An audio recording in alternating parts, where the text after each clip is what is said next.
I would like to call to order the Clarkston Independence District Library Board of Trustee meeting for September 11th, 2017 at 6 o'clock. Let's rise for the Pledge of Allegiance. I pledge allegiance to the flag of the United States of America and to the republic for which it stands, one nation, under God, indivisible, with liberty and justice for all. Thank you. Roll call, please. James Gaffney. Here. Michelle Gann. Here. Dan Green absent. Mary Himberg. Here. Alistair McFadden Keeson. Here. Marilyn Pomeroy. Here. Ann Rose. Here. Okay. I'll accept a motion for approval of the agenda. So moved. Second? Okay, it's been moved and seconded to approve the agenda as presented. Any comments or questions? If not, all those in favor, please say aye. Aye. Opposed, nay. Motion is carried. Call to the public. Julie Sislowitz reporting on behalf of the Friends of the Library. Yesterday, here at the library, was the open house for the Michigan Authors and Illustrators quilt. Yes. Long story behind that. You all know that. It's down in the hallway I see there, and just inside the library. Beautiful day, wonderful. The committee did a marvelous job. It was really well organized. We had 9 authors and illustrators in attendance, probably 185 visitors that stopped by to enjoy the refreshments, and Mickey's cookies were delicious, by the way. We raised over $350 on the silent auction for gift baskets that were created by the library and the staff and the committee. So it was a great day, and I want to thank everybody who was involved in that. Thank you. I understand the quilt is going to travel. Well, I'm hoping a little bit. We had a couple folks who were from up north and already expressed an interest in it. They said they want to have it come to their library. They're involved in their friends group. And so there was somebody here, I think it was either Lake Orion or Oxford Library as well, just happened to be here. So there might be some interest. We'll have to talk about that, how we go about organizing that, and the logistics of such a thing. But I think it might be a nice idea. Okay, thank you. Can I add a comment? Yes. I just want to thank everybody that worked on that. It was an amazing job, and Beth did such a She wonderful job did. of coordinating all the volunteers in the committee. Lots of people worked on it. But Ginny and Ellen and Janet, or Betsy, who made the quilt, they just did such an awesome job. So I just want to thank them and the Friends for doing so much for our library. It's really nice. And along with that, I talked to one of the authors, I don't remember her name, unfortunately, but she said, she signed many of these quilt squares, created quilt squares. This is the first time she ever saw what happened to it. This is the first time that an actual event occurred that pulled it together. So Wow. all should be proud. And then lastly, just a reminder that the fall book sale is coming up the last weekend of the month. Do plan on coming. The dates are the 27th through the 30th. And as always, the preview is Tuesday night, September 26th, 6 to 8. We hope you'll come join us then. That's the preview for Friends. Thank you. Thank you. Any other members of the public? In that case, we will put an end to the call to the public. Next is a presentation regarding the Sashabaw Road Corridor Improvement Authority. And we have a group representing us. I don't think you're exactly the group we thought was coming. Please introduce everyone, Mr. Kibble. I do, ma'am. One, I'd like to thank you for allowing the township to present to you in terms of what our plans are for the North Sashabaw improvement. With me this evening is Mr. Dick Carlisle. Our township planner has been with us pretty much now for 4 decades. Something like that. I wasn't born yet, so I'm not in any one of these pictures, Pat, I can tell you that. Yeah. And Ken Fagley, our new assessor with the township. Okay. So briefly, what we wanted to do is explain to you what we're going to be doing with North Sashabaw, what's going on with our Corridor Improvement Authority, and to ultimately ask you a favor to stay with us. So with that, why don't I just let Dick come up and he can kind of run you through a little bit of the history, what the plans are, and we'll see what happens from there. Okay, we did get a very thorough packet, which the board has read. Oh, excellent. Well, I'll attempt to be brief.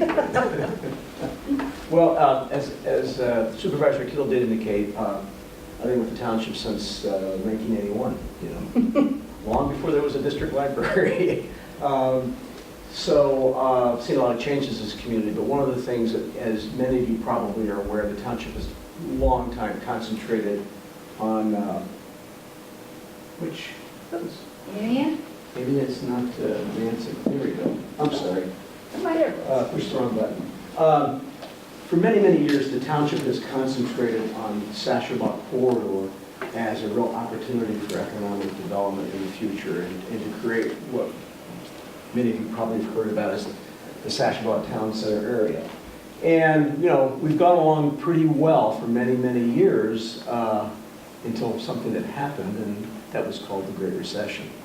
But the Corridor Improvement Authority was started in 2007 by the Township Board, and it was due to expire in 2021. Now, the state of Michigan allows us to establish a Corridor Improvement Authority.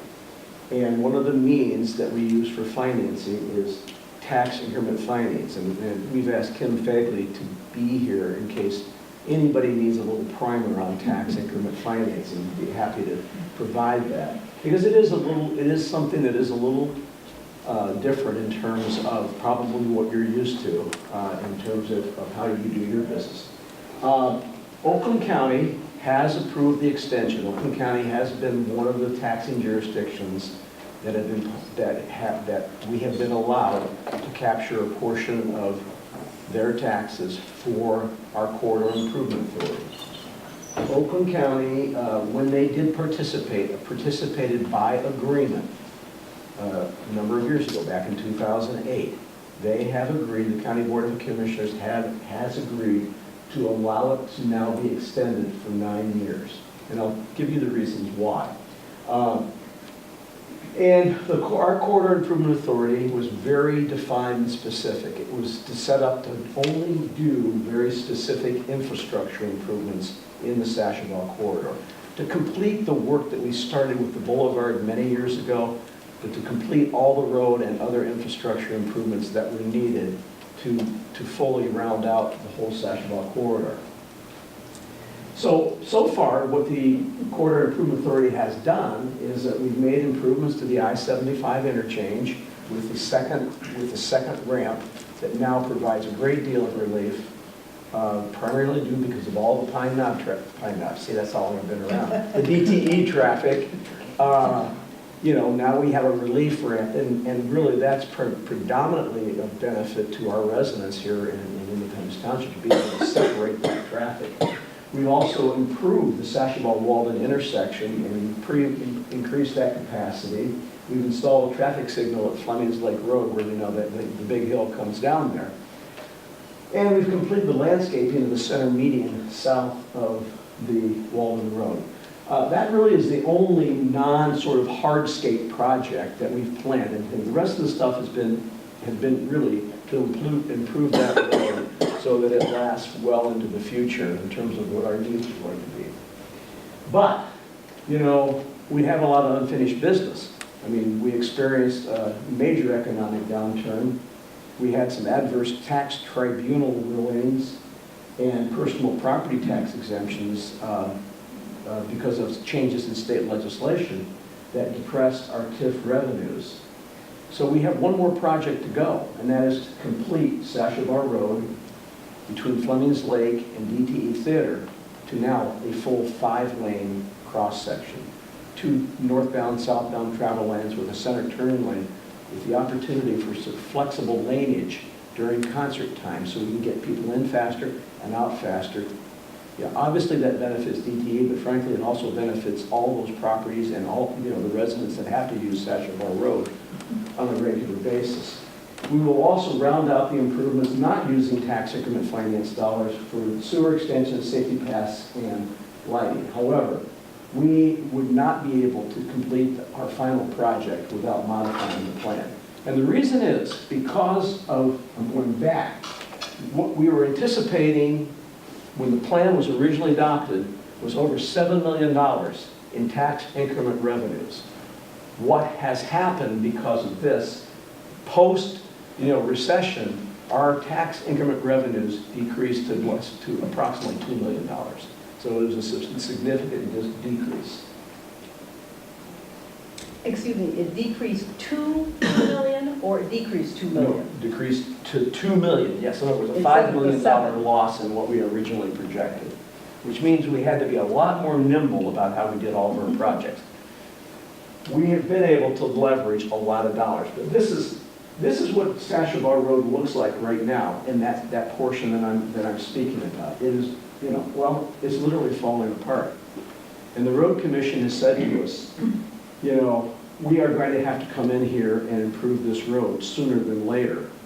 And what we are attempting to do is to avoid throwing good money after bad. In other words, have them come in and have to improve this road, only to have us come in somewhere down the road when we get all of the financing together to widen it to a 5-lane cross section. So it seems to us, and you hear this all the time, from taxpayers, why duplicate the use of dollars? I mean, why not get it done the right way the first time?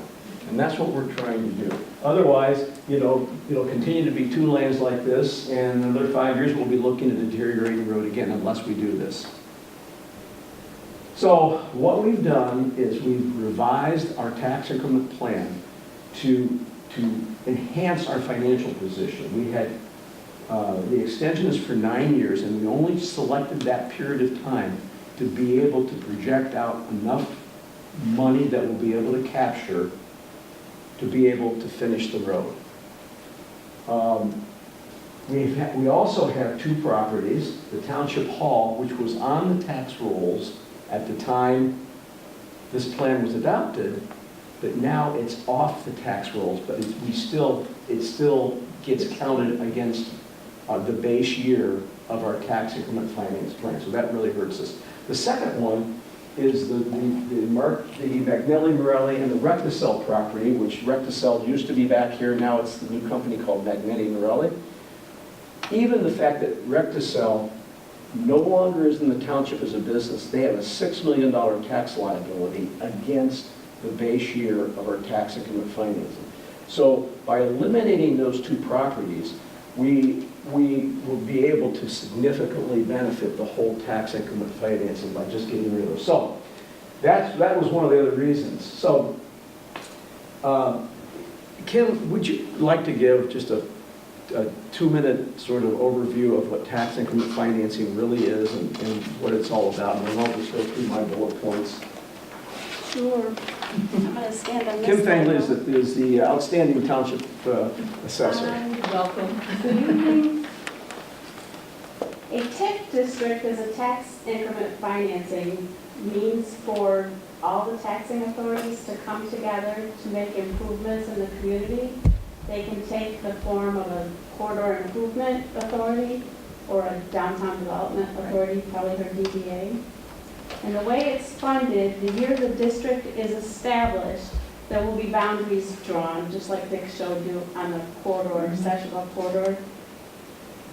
And the year that the district is established, there's a base value of what the assessments were at that time. And if the plan is going a certain number of years, you hope to capture all the increases in the tax dollars from that point forward. So our district was set up in 2006. We started capturing revenue in 2008. So our base year is 2006. And as you know, the value started dropping right after that. But when you have an inclining market, you would have your home, a property tax bill of $2,000, let's say in the year 2006. The township opted for a 50% capture rate. They could have set it up where they were taking all of the increase during the period of the CIA plan. They opted to only take 50% and let 50% of the growth go to all the authorities that were participating. Here in Clinton Metro Authority, the Detroit Zoo is participating in our CIA, the county Parks and Rec, our police, fire, library, and Township Hall. are all helping pay for these improvements. So when the tax bill goes up to 2,200, let's say, hopefully it goes up for revenue purposes, there's a $200 increase. $100 of that $200 goes to the CIA that year. The next year, if your tax bill goes up to 2,400, a $400 increase, $200 goes into the CIA improvement fund. So that's how it's funded, how it works.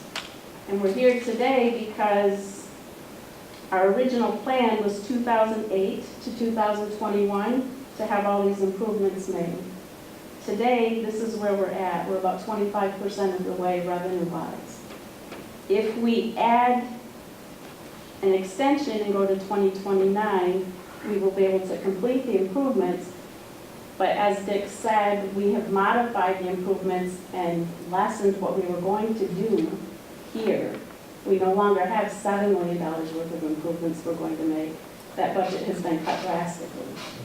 And I heard today that part of that was reducing the bridge at Yeah, Sashaba Road. that was originally envisioned, we were hoping to completely replace the bridge over I-75. And that was really in the original plan when we were projecting to catch that. And that's, to be very honest, that's actually what needed to be done and probably still needs to be done.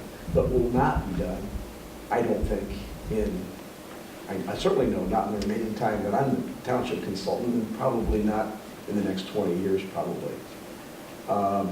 Would that bridge also be generally, for example, the state, is it MDOT, Yeah. whoever is working on that, would that conceivably be part of their plan at some point?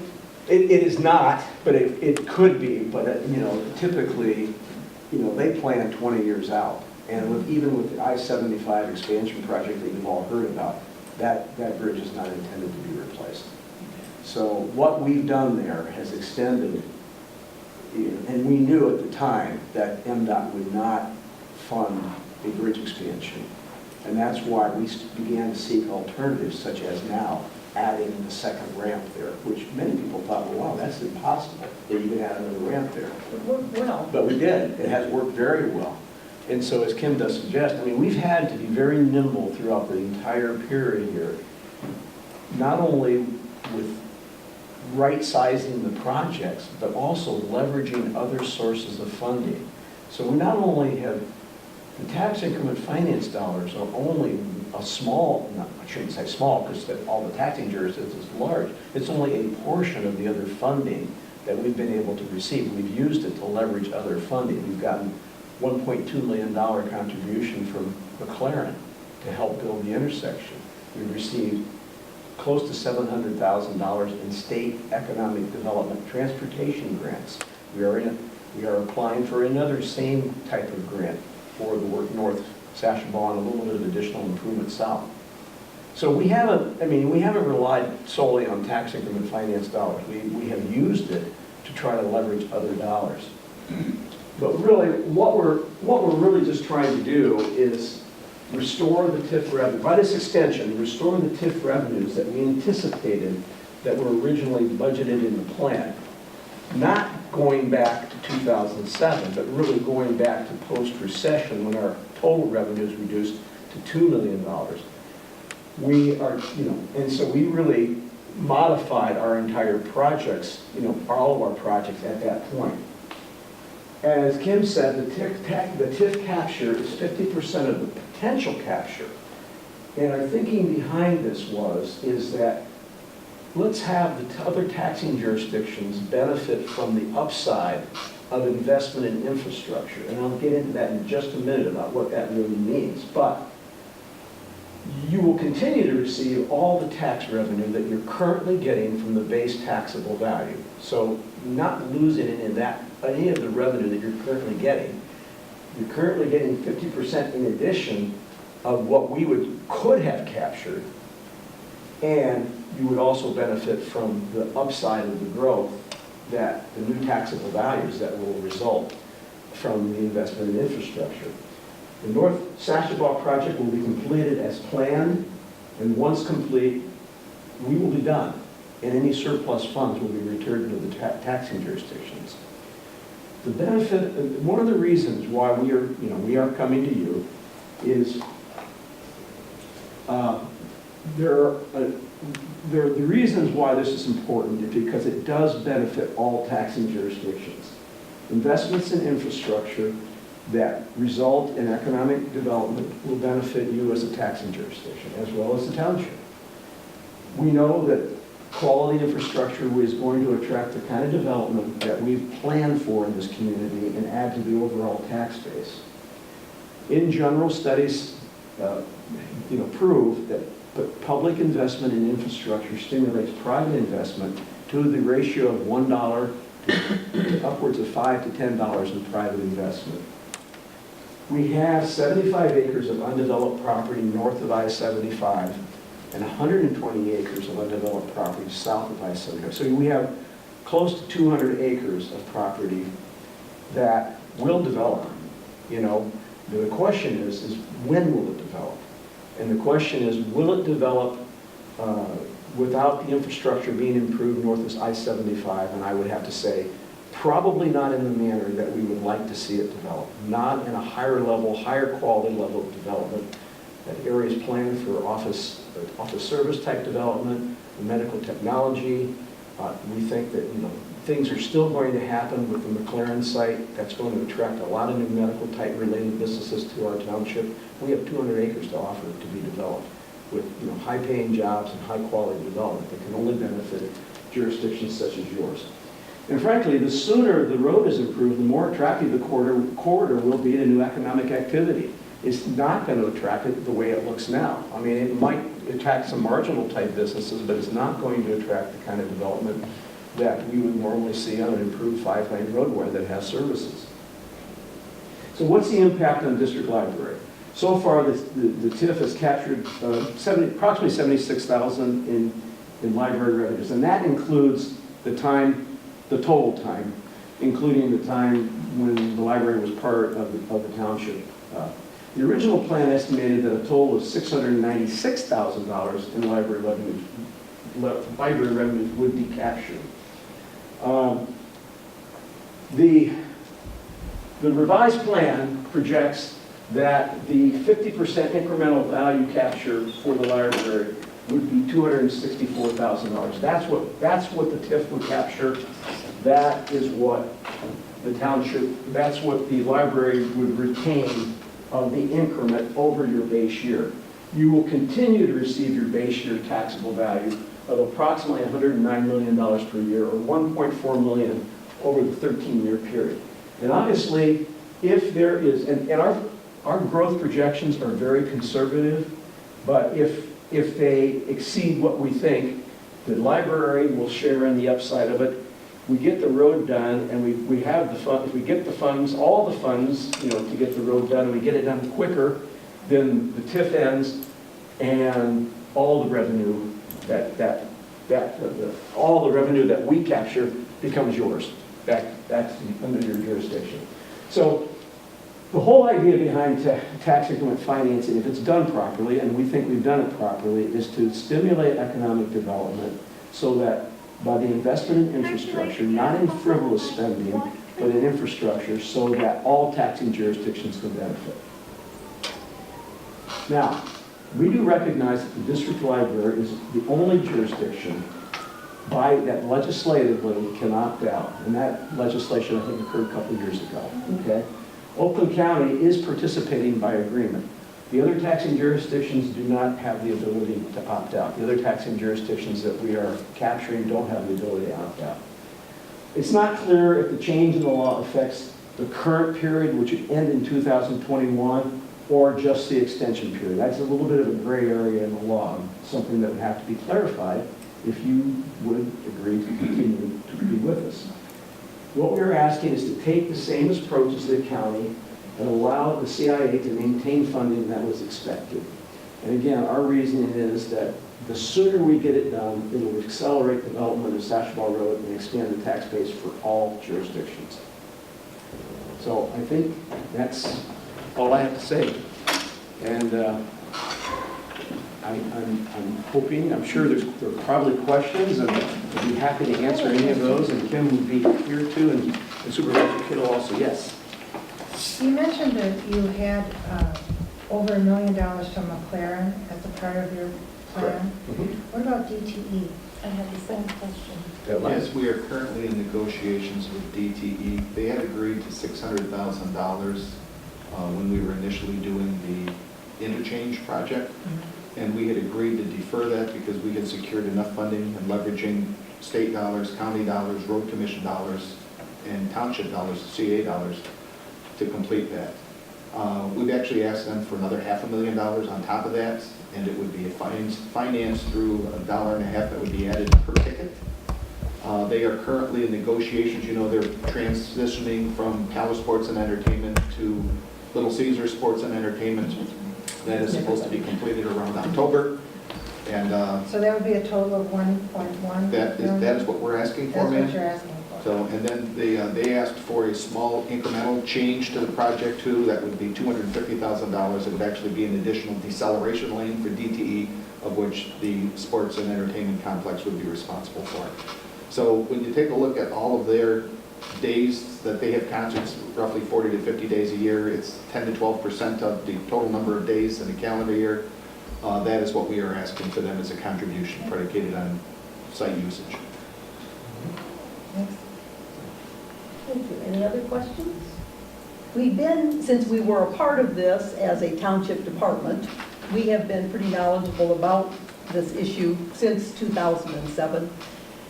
And so we thank you because we did send representatives to the meeting in August. Yeah. And so we are very interested in getting all of the facts. And we have a 60-day window Yes. in which to respond, and we hope to respond by October. 16, yes. So by October 16th, we hope to respond. Very good. So we thank you. We are taking that under advisement, and we have been studying that. And any other questions or information you need, please feel free to ask. We'd be happy, more than happy to supply. Kim and Pat will be happy to come and meet with you, me too, if I'm asked. I mean, the idea here is, complete transparency about what we're trying to do. The plan, I think, is very clear about what we're trying to do. All we want to do is build one more segment of road, and that's it. So. Madam President, we would also be willing to, from a transparency standpoint, show you all construction costs, where our sources of revenue are. But I think what is important, as Mr. Carlisle stated so clearly, not ask for a penny more than we need, try to accelerate the development of North Sashaba, allow us to capture that growth in the tax base of which ultimately all of us will benefit. So we look forward to your Good. consideration. I did have one question about the 120 acres that's south of the road. Now that that portion has been completed, have you had any interest in developing those 120 acres? We actually have. I mean, and as you know, the whole development process is not a rapid process, okay? And surprisingly, and even post-recession, I mean, really, the kind of development that we've seen here in the township since that period of time has been, there's been a fair amount of residential development, and a lot of it has been the sort of infill of development projects that were approved years ago, because developers could come back in and buy those for pennies on the dollar. So we have had some pretty significant development on the Sashaba corridor. If you know, I call them Meadow Lodge because that's what the name of, but Wellbridge. Wellbridge is building a substantial facility at the corner of Clarkston and Sashaba, and we think that's going to really be a stimulant for some other development. Okay. As you know, McLaren has a substantial amount of property, and quite a bit of the 120 acres is their property. But with that amount of investment in the corridor, they've assured us that, hospital or not, which they still hope that it's going to occur, that they have made a substantial investment and will continue to do so. They've invested a substantial amount of money in developing the emergency trauma center. So they're here in the community. So we do believe that, that much of the property that they own is going to be improved. So you know, all of these things take somewhat a period of time, and I think really what happened to us is, you know, under the current plan, we just ran out of time, pure and simple. Had we not, you know, a lot of great things would have happened, would have not happened, would have happened without the recession, you know, all over the country.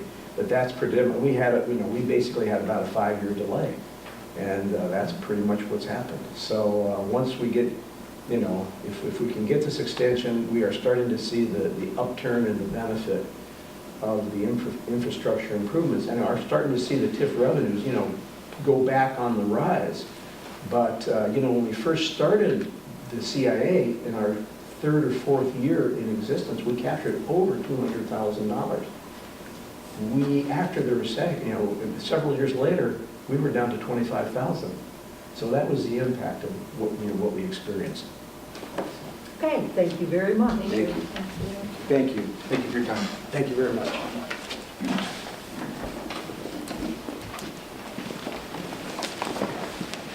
Thank you. Thank you. Thanks. Thank you very much. At this time, we will consider the public hearing on the millage rate. Go ahead and present a little bit on the,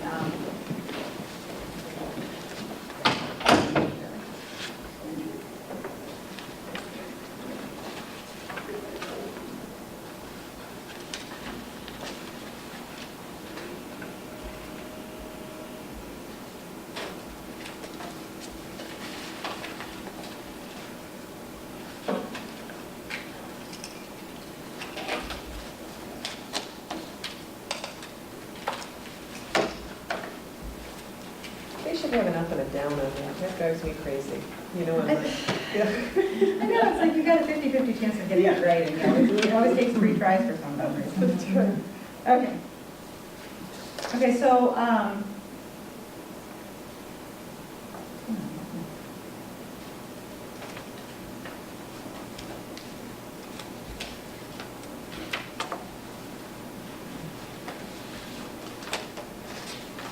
was thinking about it. There we go. Make it be bigger.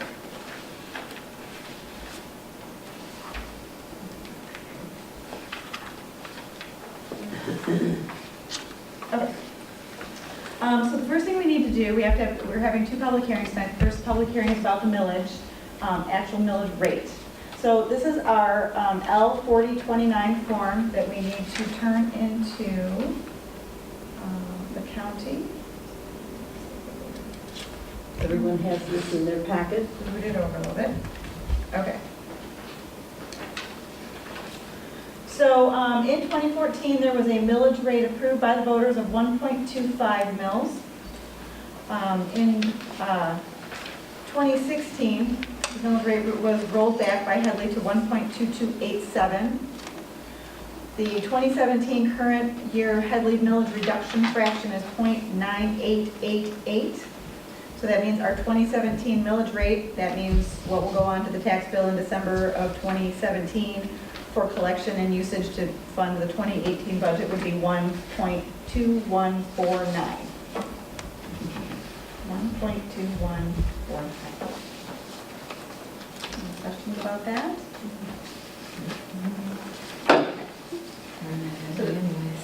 What's that? It's a darn that heavily. Yeah, exactly.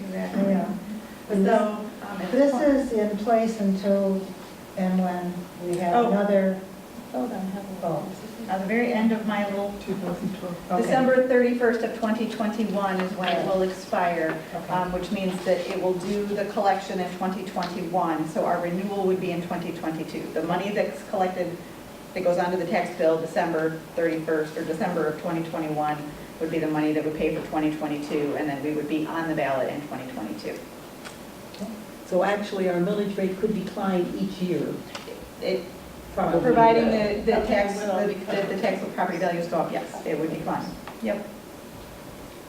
Okay. In theory, though, our revenue should stay. Goes up, Yeah. yeah, Steady. it has been, yeah, it's been. So then at this point, you could do the public hearing on this part, and then I can Yes. talk about the budget, and you can do that. We'll do that. Okay, very good. I would open the public hearing on this millage rate at 6:32. Does anyone have any comment they wish to make? If not, we will close the public hearing on the millage rate at 6:33. Budget. And we will move on to the public hearing on the budget. You want me to do the full budget presentation now before the public hearing, or do you want me to do an overview and then do the full one when you get to the vote? Let's do an overview. Okay, very good, I can do that.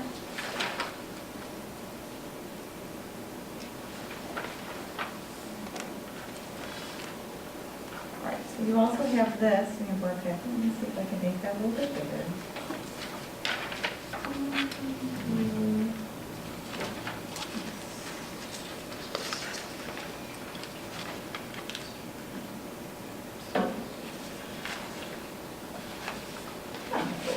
Okay. I'm trying not to roll too quickly. I don't want to make anybody seasick with my numbers here. Thank you. Okay, so as I mentioned before, the Headley Amendment has rolled back the library's 1.25 mils to 1.2149. The library will have total estimated revenues of $1,964,684 in 2018. You can see that here in my little revenue line, the total down here. This is the amount that would be the millage, $1,887,830. The tax capture estimate for 2018 would be $12,946. We're estimating state aid in at about $12,000, penal fines in at about $50,000, fines and fees at about $18,000, duplicating and copying at about $1,800, interest at about $3,000, E-rate at about $5,000. In terms of the actual budget numbers, just a quick overview. This is what I like to call the top half of the budget, which is the staffing part of it. A library's budget should be between 50 and 65% of the budget should be wages. We are at 59% of the budget proposal as it is here. Let's see.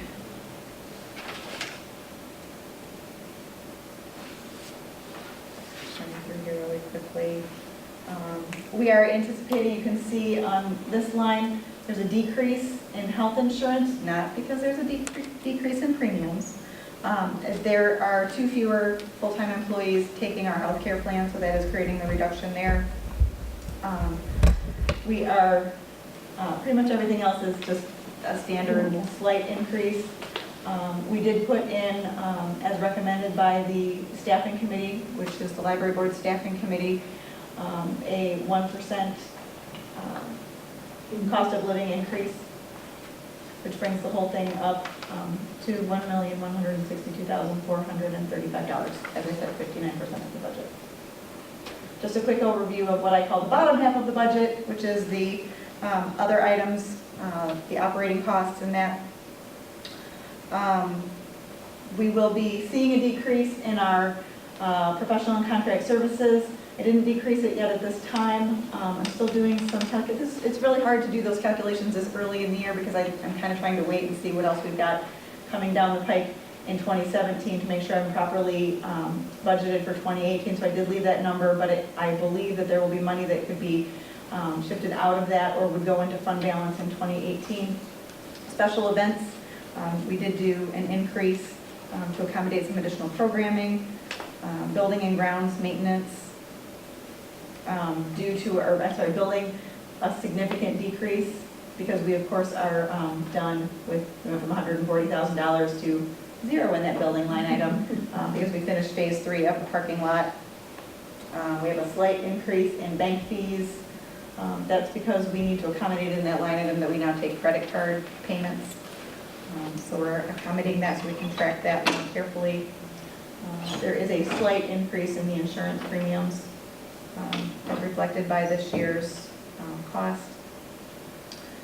And equipment maintenance, we had to bump up because we have a change in the number of licenses that we need to purchase for Polaris because we have more employees and they have changed the way in which they track. Normally Up until this point, Polaris did site licenses based on number of users, consecutive users. But what they're doing now is the number of places where the software is actually installed on the computers. So obviously, we have it installed on more computers than we're actually simultaneously being used. So that has created a change. And that's because Polaris was bought out by Innovative Interfaces, and they have a different way of doing things. So we do have a large increase to the equipment budget, and that's because we are anticipating that we will be doing, phone lines this year, the phones. So that's a big project. We're estimating that it will be probably close to $30,000 to $40,000 in order to do a complete overhaul of the phone system and the PA system within the building. And we have a significant increase in the book budget for two separate reasons. The first reason is because we are doing district-wide distribution of library cards in the school systems, so we are anticipating a huge increase in the usage of our downloadables. So we want to make sure that we can accommodate that. We're seeing big increases even without that big push. But also Tracy is working, as you'll see in your packet later this evening, a special project to do more outreach in the schools through a book talk program that will leave the library books in the schools where they can use them. So we put a significant increase in that as well. So that's my brief overview, a fairly brief overview. Thank you. Talk too fast. And as a result of that, we'll open the public hearing on the 2018 budget at 6:40. No questions, Julie? Any questions? Your overview was so thorough. Thank you. Yes. And if there are no questions on the budget, the public hearing will close at 6:40. Okay. And at this moment, I'll accept a motion on the consent agenda. I move to approve the consent agenda as presented. I second. Good. I'll second it. Okay, it's been moved and seconded to accept the consent agenda as presented. Any item that anyone wishes to discuss individually? If not, all those in favor, please say aye. Opposed? Motion is carried. Let's take a look at library statistics, which are on the desk in front of everyone. Yep. So in terms of library statistics, August looks a little disconcerting because we've had drops.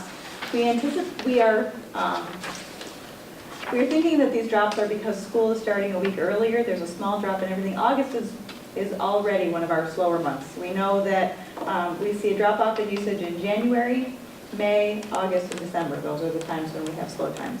And because school is starting a week early, I think we saw a drop off more quickly than we normally would. I think people were taken a little bit off guard by that. I think there were last minute vacations and things like that. Based on just usage the last few days, since I would say that it's being made up in the early parts of September, and I think we will see some growth coming up in the next month. I do, however, have good news from Brad in regards to our overdrive statistics. We took another big leap this month with our downloads. They shot up to 2,721 downloads despite the fact that everything else had dropped. So we know that even though the patrons may not be coming in the door and using services in the building, they are still using our services. And we are looking at in the next, if things keep going the way they are and the way they have the past several months, that we will have 600 patrons per month using these downloadable services at any given time. So we're very excited about that. Plus, we will be doing this big push with the schools so we can get that and shoot everything up significantly. Okay, any questions, comments? We're being used more remotely. We are being used remotely, yes. There has to be a leveling off of the statistics. They can't keep going up. You would think so, you would think so. Time will tell. Time will tell, exactly. The library director's report. Okay. In terms of building and grounds, the 3 dying pine trees at the west side of the property have been removed. We've been talking about that. We'll be having the stumps ground out in the next few weeks. This will make way for what we hope will be the location of an outbuilding built by the high school's construction trades class this fall, allowing for storage of items that do not necessarily need to be housed in the temperature and humidity controlled library building. I did get a chance to talk with Steve Wyckoff, who's one of the instructors of that program, and they're still very excited about doing it, and so we will be getting back together shortly to talk about that building again. Project updates. On Friday, September 1st, we conducted our annual staff training that had to be rescheduled after a power outage in April. We had 2 professional speakers, one presentation featuring adapting to and incorporating change in the workplace, and the other was our safety consultant, Bob Cesario, going over our new emergency procedures manual, which is in your board packet this evening. We had an all-staff meeting and time for separate departmental trainings. The evaluations were very positive regarding the value and flow of the day. So I'm really pleased, and I want to thank the committee, department heads that helped me put all that together. It was a really successful day. I think a lovely time was had by all of you. All learned a lot. So next project, after the library board's approval of the 3 space planning projects last month, the adult computer lab, adult seating area, and meeting room storage, we had a meeting with Library Design Associates to finalize the fabric and finish choices. In order to solve the question regarding the arms on the chairs in the adult seating area, we decided to order 2 additional chairs with arms that we will try in that area that could easily be incorporated into the Catello alcove if there's an issue with wear and tear, as forewarned by our consultants at Library Design Associates. Everything has been ordered for these projects. We are now awaiting an installation estimate from Library Design Associates, but we anticipate these projects should happen before the end of the year. So we're very excited about Yeah, this. that sounds great. Collaborations. On Tuesday, August 15th, the library's Harwood team facilitated a second community conversation for the city of the Village of Clarkston about children's services in Depot Park. It was a great conversation with lots of positive feedback and useful input for the city's committee working on this project. There was an article in the Clarkston News on August 30th updating the community on this project. So I was very excited that we made the newspaper being a part of their project. It was nice that we were in there too. I did have somebody ask me if I was on their committee. No, I am not on the committee. I was just facilitating that thing. So. Other collaborations, I won't dwell on this one too long because Julie did a nice job of pulling it all together, but the Friends of the Clarkston Independent District Library did hold the unveiling of the Michigan Author and Illustrator's quilt. The Friends raised money through silent auction donations for quilt books contributed by Ami Sims and the sale of posters of the quilt. The quilt will be on display in the library for the next several weeks, and then will be shared by others by being displayed at libraries around Michigan. We actually, as soon as I sent out the email to library directors across Michigan asking them to, telling them about the unveiling and asking them to share that with their communities, I immediately got 3 emails back saying, "Are you alone in it?" As a matter of fact, we were thinking about that. So I'm excited there is excitement in the community to do that. So I think what we would like to do is make sure that we don't just put it on the wall and have it become wallpaper so that people don't see it anymore, but that it will spend some time living here, that it will go around and visit other communities. We'll bring it back here for a little while. We might roll it up and put it away for a little while, put it back out. Kind of like with little kids when you pull out their toys and put them away, bring them back out, that it'll keep things interesting, plus help prolong its life by not leaving it out to be faded over time. So we'd like to kind of keep it interesting and move it around and do some things with it. So I'm excited about that possibility. Sounds like a great reception that you had here. I was unable to get here and I felt badly about that. It was really fun. With good refreshments. It was good turnout. Yeah, it was really. We were excited to have some of the authors here. A few of them came early and stayed the whole time and chatted with everyone. It was really nice. It was really a good time. The Friends of the Library are sponsoring the library's booth of free activities for children at the annual Art and Village event in Depot Park on Saturday, September 16th and 17th, so we hope to see everybody at that. And then just an update on the community-wide well-being campaign called Clarkston for Life. Has already held 2 well-attended book discussions on the titles The Happiness Advantage and The Resilience Factor here at the library. In addition, community members were invited to an all-day workshop with positive psychology expert Peter Schulman from the University of Pennsylvania at the high school, along with faculty of the school district. I did attend that, and it was really, really valuable. It was a great presentation. It was a valuable look at the ways in which the community can come together to support the resilience and well-being of all of its residents, and it puts Clarkston on the cutting edge as a leader in this trend. And once again, you can learn more by visiting the campaign's Facebook page at facebook.com/ClarkstonForLife. Excellent. Thank you. Any questions or comments? Okay. Busy place here. Busy place. All right, let's move on to the review and the approval of the budget. Okay. Nitty-gritty time. Nitty-gritty time. So I'm gonna go Back up. back to my spot.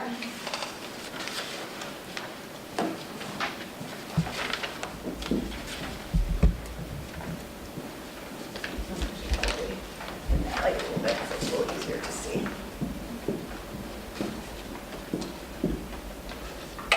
Circulation, line 1. Okay, so just going back through these revenue numbers across the bottom. Here's our 2018 column right here, and I do have the 17 as it has changed over the course of the year. This was the original approved budget, and this is nothing really changed in the revenue lines. But then we also have 2016, both the original and amended, and the 2015, so that we've got all of these budgets in line. So as I said, the millage is estimated to be collecting $1,887,830. The tax capture is $12,946, so we subtract that out. State aid, I'll talk a little bit more about state aid. State aid is actually coming in at, the past few years has come in at about $20,000. I always estimate that low because we really don't know. We just don't know. There have been years when they have talked about cutting it by 40% at the 11th hour. To me, it's not safe to budget it in and then have them cut it. I would rather budget low and be pleasantly surprised if we get more than expected than have us come up short and have to cut things at the end of the year. Penal fines is the same way. Penal fines has actually gone as low as $35,000 to $40,000. Last year, it was about $74,000. This year, it came in at about $71,000. So here it shot from, $30,000 to $40,000 up to $74,000, and now we've dropped back about $3,000. So it's a little bit of an unpredictable variable. For those who don't know, penal fines is the money that comes from the county, and it's written into the Michigan Constitution that we get a small portion of fines that are collected for things like traffic tickets and court costs, and it's a small amount per capita. It is calculated out by the county. It's formulated county by county, and it is nice money to have. But as I said, it's a little bit unpredictable. When there was a recession and there were not as many police officers issuing as many tickets, people were maybe not able to pay court costs. We were obviously seeing a huge drop in that amount of money. It is back up, but it went up to about 74 and has dropped back to 71. So, it's a little bit unpredictable. Fines and fees. We actually have seen fines and fees dropping because we did put in auto renew, but that's a great thing for our patrons because that means that they're not paying fines on things that they were probably bringing back the next day or two anyway.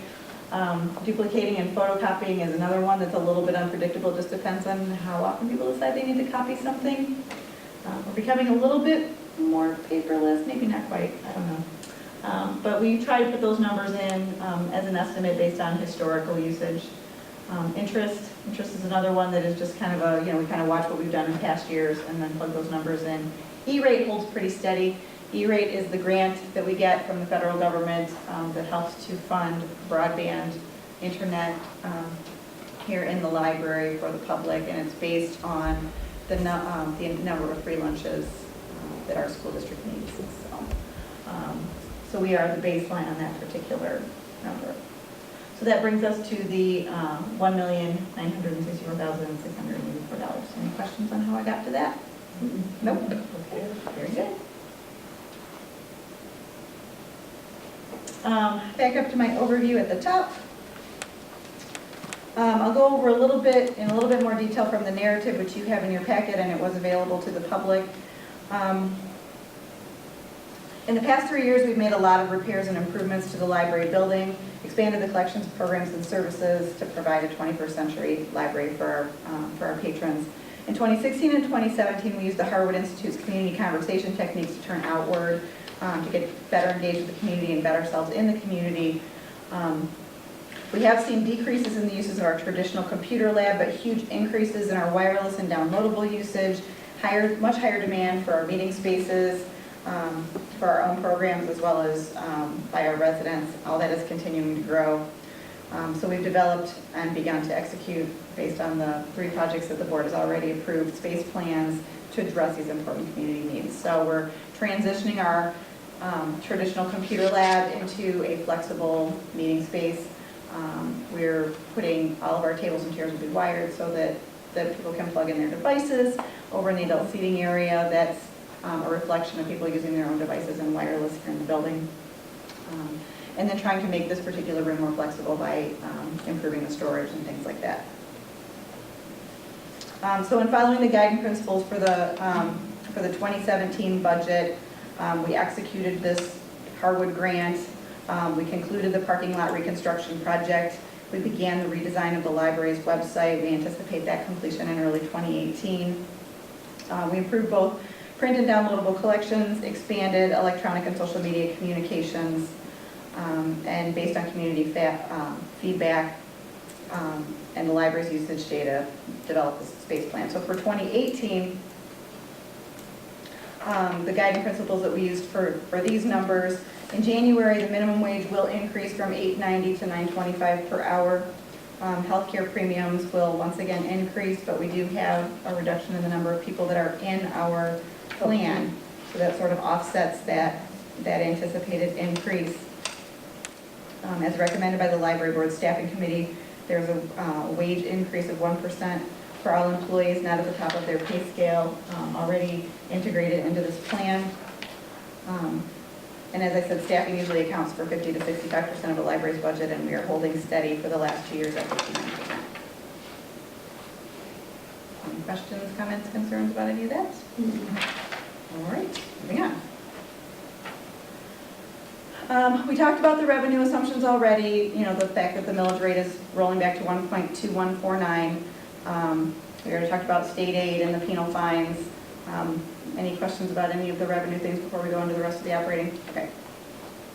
Significant changes in the 2018 budget when compared to 2017. We already talked about we're holding steady at our 59% for our wages. The decrease in the health insurance, we explained that. A decrease in professional and contract services we do anticipate coming later in the year. The special events, we made a significant increase of $3,000 specifically for children's programming. They're doing a lot more outreach, a lot of really great events, doing more outreach to the schools and things like that. So we want them to be able to do those things. So that's that specific one from the 29 to 32, that is specifically for children's services.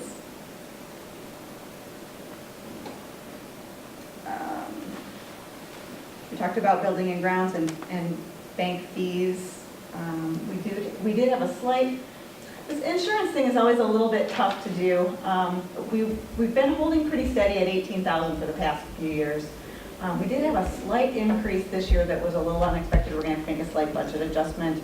So I upped that amount from $18,000 to $19,000. We're going to do, I think it's a $300 or $400 budget adjustment. When the bill came in, it was a little bit more. The thing that's really weird about this is that, as you know, we have this Michigan Municipal Risk Management, which is basically a pool where municipalities put their money in, and based on the liability and the lawsuits that might happen, things get paid out, and it's a big trust fund.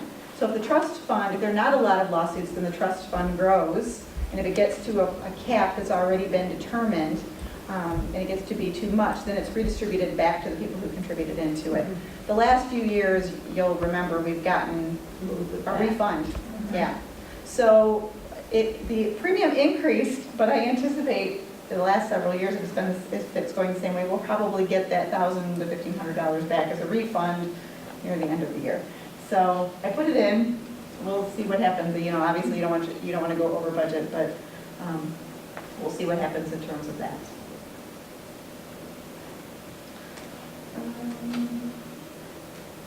There is an increase in equipment maintenance. That's the licenses that we talked about earlier.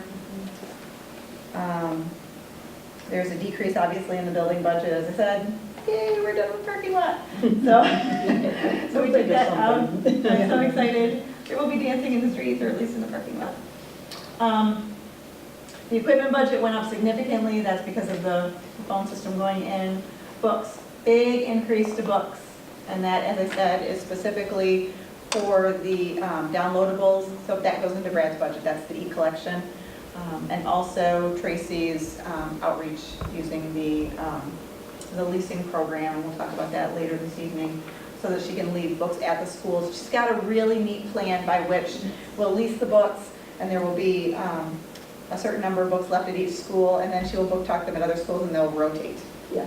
So she's getting a large number of books, but she'll rotate them between several schools. So it's very efficient, it's a great way to do it, and it provides extra copies in the schools, so that the kids, when they hear about a book and they get excited about it, they'll be able to take it home because it will be right there at the schools. It'll have our name in it because it's from us, but it'll be right there, easily accessible for them. So we're excited about that project. And I think that's everything that I have on my list that are significant changes. Any questions, comments, concerns? Sounds great. Not a lot of big changes from last year. We're starting to kind of find our stride. The staff is getting a little bit better about kind of figuring out their projects ahead. It's been tough because when you get new staff in and they come up with great new ideas, it's not uncommon for us to have to come to the board and ask for budget adjustments and projects mid-year. I did leave some money at the bottom of the budget, as I often do. This amount right here, which I always called undesignated revenue, because we do have some projects coming down the pike. I do know that the business librarian, provided we can only handle so many projects at a time. So providing we get the adult seating area and the computer lab completed as planned, and also the phone system. The next thing that I have on our to-do list, our business and marketing librarian is looking at a really great idea of how to work that business area that's right inside the door where the copier is, sort of relocating the copier and potentially putting a small meeting room in that space as well. So we're really excited about that. I've got some money set aside. If we can't get that one done in 2018, there's some other projects that we can work on, but I'm kind of trying to figure out what will fit in and how to do that. So lots and lots of great things going on. Excellent. Okay. Budget workshops also help when discussing all of these items. All these details, yes. Are there any questions for Julie? Oh, good job as always. Thank you. Yeah. Well, you've been right there the whole time, so following along and reading your packets and knowing what's going on, and so I appreciate that. Thank you. In that case, I will accept a motion for approval of the 2018 budget. So moved. Second. Okay, so that's been moved and seconded to approve the resolution setting the Clarkson Independence District Library budget for 2018. The millage rate. And the millage rate. Make sure that that's in your motion, millage rate and establishing the budget, and they both have to be in that. Okay, is it amended to say so? Yes, please. Yes. Okay, the millage rate and the budget. All right, any comments or questions? In that case, let's call the roll. Jan Gaffney, Yes. Michelle Ginn, Yes. Mary Kimberg, Yes. Allison McFadden Keesling, Yes. Marilyn Pomeroy, Yes. Ann Rose. Yes. Thank you. Okay, motion passes. We'll move on to review and update of the credit debit card acceptance policy and deposits on library materials.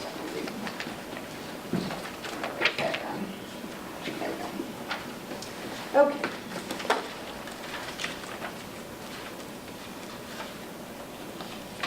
As soon as you do something for a while, Oh, to goodness. make a few adjustments. Yes, yes.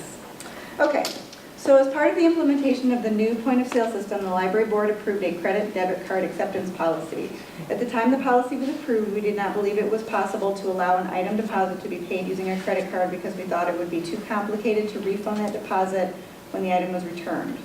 Now that we've had some time to better understand the mechanics of the system, we have discovered that this is not a difficult task, and it would allow for better access for someone who may need to check out the item but does not have to deposit in cash. We do not believe that this will be a common request, but after carefully weighing the pros and cons, are asking the board to approve this small adjustment to the policy. In addition, the deposits on library materials policy will also need some slight adjustments to acknowledge the ability to use a credit debit card. The proposed changes to both policies have been highlighted in yellow, and this is from Annette Cheney, our head of circulation. Well, I'm glad that that proved to be true, that it wasn't too complicated. We weren't sure, and we had to play with it a little. The problem when you're doing anything with a credit card is the system is that you can't just try it out because you're making a real charge. So you have to wait until you're actually using the system to be able to figure out how to make a charge and then refund it. And so we've had some experience with it now. It's been up and running for a little while, and we discovered it's not nearly as complicated as we had been fearful that it might be, so. And fewer and fewer people actually carry cash. That's Especially Yes. as younger generations. Absolutely, absolutely, and this has been really helpful. We're seeing, I get a settlement email every night in my email so that I can see what charges were made. And I started getting a second settlement email because we now have turned on the ability to pay for your fines and fees in the library, but now you can also do it online. So when you're in your library account, you can go in and pay your fines and fees for your library account. And so I get one email that's whatever is taking place during the day, and then whatever happens online as well comes as a second email. And it's been really surprising how quickly the amount is going up because people are able to do it just so easily. So as they adjust to this, that will be fine. I'll accept a motion for updating this policy. Two policies. So moved. I'll second it. So it's been moved and seconded to approve the credit debit card acceptance policy and the deposits on library materials policy as presented. Any questions or comments? If not, all those in favor, please say aye. Aye. Opposed, nay. Motion is carried. Number 3, the review and approval of budget adjustments for the additional innovative site licenses, which has been referred to briefly, a little better. Okay, this is from Bill. Due to a voluntary compliance audit, CIDL was found to be non-compliant in the number of licenses that we have of the Polaris ILS product. The licensing model seems to have changed since the merger of III and Polaris. The original was that we needed to have a license that would cover the number of concurrently connected clients, and we had this set at 10. It had to be changed to be it has changed to be the installation of the software needs to be a separate license. We currently have 23 installed clients, 3 of which are servers, so they are not counted for license purposes. We will need to purchase 10 additional licenses with their maintenance to bring us up to a total of 20. III has offered a 25% discount for non-compliant libraries to achieve compliance, available during the month of September. Attached is the quote from III for our license compliance. This is not a budgeted item, so I would ask that $9,000 be moved to cover the licenses and $1,620 be moved for this year's maintenance for the new licenses. The request is a total of $10,620 from fund balance to 933 equipment maintenance. The maintenance cost on the current licenses and the cost of the additional licenses have been accounted for in the 2018 budget. So we won't come and ask you again. Now, my one question is, we do not have to reapply for these licenses No, yearly. you purchase the licenses once and then you pay maintenance on them every year. And the maintenance is the lower number. And I suspect that this maintenance, this 1620, may be the retroactive from the licenses not being compliant. That was my question too. I just want, I mean, that's what how I understood it, but I wanted to be sure that the larger number was a one-time cost. It is. Okay, I'll consider a motion. I move to approve a budget adjustment of $10,620 from fund balance to line 933, equipment maintenance. Is there a second? Second. I'll second it. Okay, it's been moved and seconded that we approve a budget adjustment of $10,620 from fund balance to line item 933, which is equipment maintenance. Any comments or questions about that? It's a very clear explanation. Thank you. All those in favor, please say aye. Aye. Opposed, nay. This motion is also approved. Number 4 is approval of a budget adjustment for Children's Book Talk. Okay, this one's from Tracy. In an effort to expose the children of the community to exciting new titles they might like to read, CIDL's children's librarians started a project to book talk a variety of books in the classrooms at elementary schools that expressed interest in this service. This has been a very successful program. In a pilot project to make the titles more easily and quickly available to the kids at their school, we would like to use Baker & Taylor's book leasing program to acquire additional copies of the books to be book talked and left at the schools for kids to check out. These books would be loaned from CIDL to the school library and checked out by the students from their school library in a similar fashion to an interlibrary loan book. At the end of the school's loan period, the books would be book talked and loaned to a different elementary school. This program allows for 6 copies of 8 different titles, 48 books total, to be available at each school, with new titles being shared each month. Leasing the books is a much less expensive way to acquire these books than purchasing them, and when the need for so many additional copies of the title wanes, they are returned to Baker & Taylor. CIDL will still have standard purchased copies of these books available in our collection, but this will help us reach students who may not have the ability to visit the library and check out these exciting titles we are promoting. The total cost of this innovative new pilot program is $4,800. A budget adjustment of $4,800 is being requested from fund balance to 982.2. And we have already put this program into the 2018 budget and taken into account that it's the full year as opposed to just partial year. I think that's a great Oh, I idea. love it. Will Tracy physically move the books? Basically, the librarian that's book talking them will, so they'll take them with them when they go and then leave them in the school, and they will be identified as being our books. Yes. So when the kids take them home, they'll check them out from their That's school great. library, but I it'll love say Clarkston Independent District Library, so they will know that they're not school books, they're like public library books. I think that's another way of reaching out to the community and getting new patrons and showing existing patrons, other ways Yeah, that we can provide service. I think it's a great idea. I'm really excited about it. That's Well, excellent.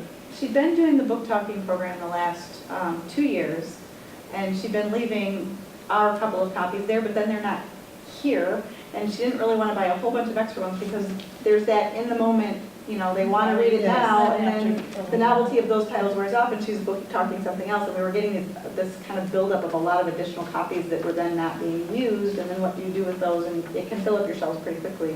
This leasing program is a really efficient way to do that because it's much less expensive than buying the books, and we get to keep them for a period of time and then return them. So That's great. I do too. I think it's I'm excited that we're great. the leasing program is the same program we're using for that Lucky Day book program that we have. I don't know if you've seen on our new shelves. I think you'll It's the remember. first thing I look at. Yep. It's the same kind of a program where you lease the extra copies of the books as long as you need them, and when you no longer need them, you can return them, and they don't build up on your shelves.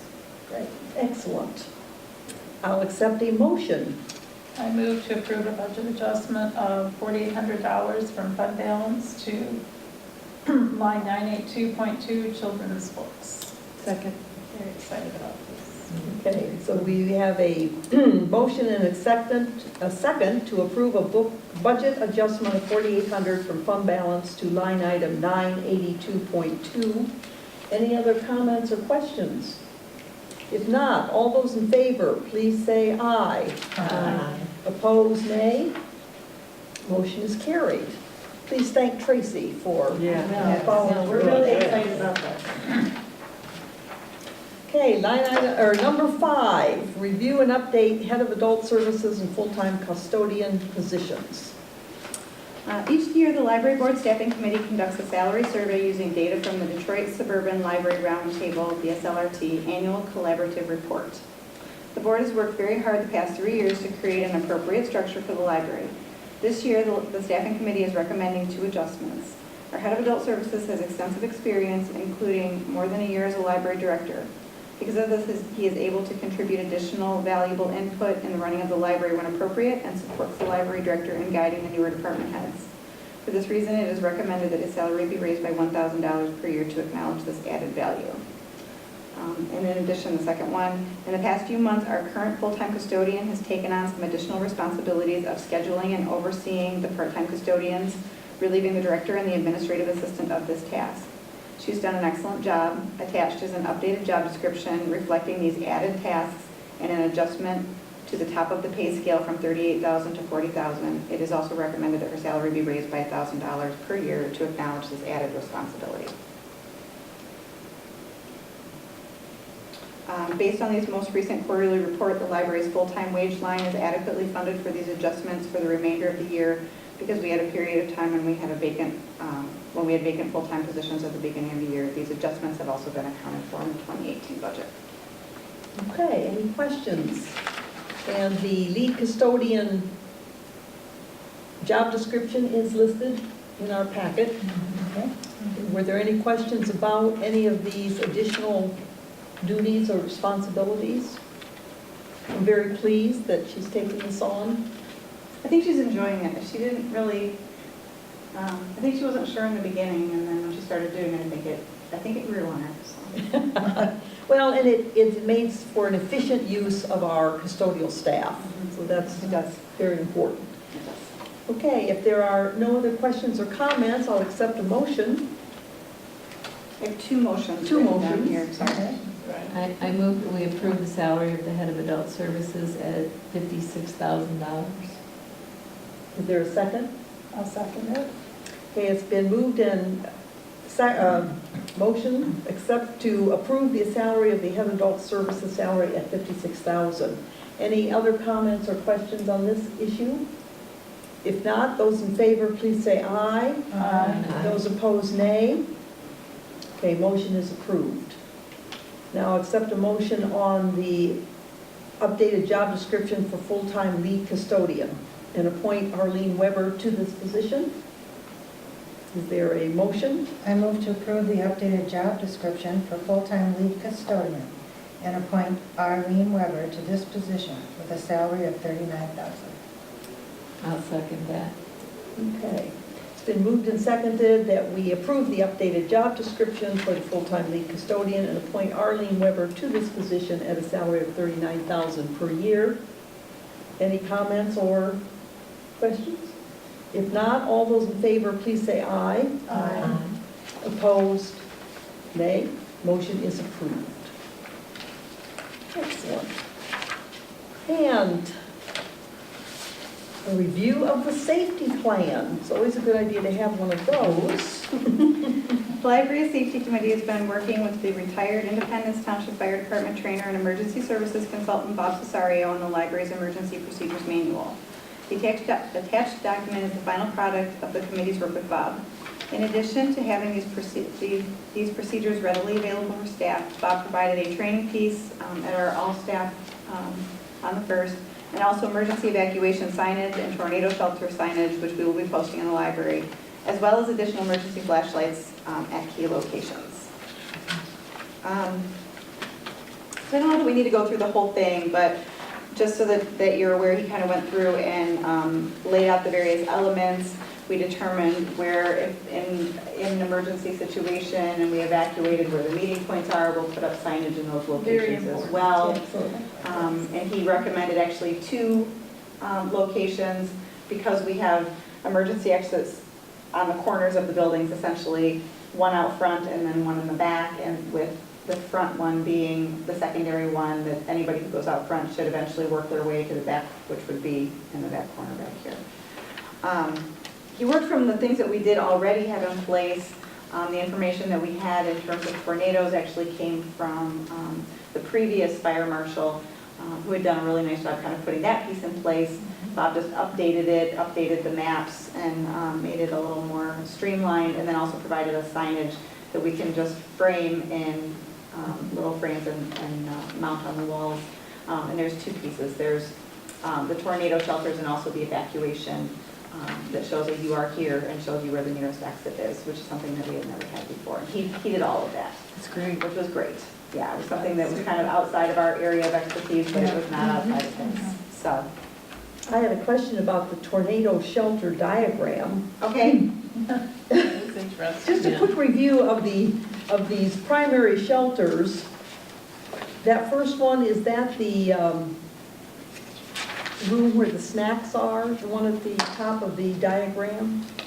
The little one, the little green one or the yellow one? The little green one, those are actually the 2 little restrooms. Okay. I thought the I thought restrooms were a big part of the Yep. primary place Yeah, to all go. of the green ones, all of the restrooms, except for the tiny little restroom, the northernmost restroom, because it's an outside wall.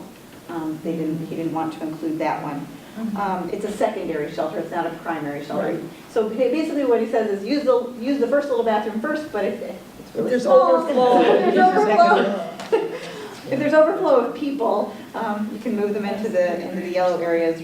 But usually what happens, because there is a tornado siren at the end of our driveway, when those sirens go off, people just disappear, they go home. So we've never, in all of my time here, overflowed a tornado shelter in this building before, even the first one. Usually we put people in different ones and let them be comfortable. But the ones that are in green obviously are the primary ones, and the things that he pointed out is that you want to, first of all, you don't want to be between the shelving. That would be a very dangerous place to be. Near the windows. You don't want to be near the So windows. this closet, This, yep, and the kitchen.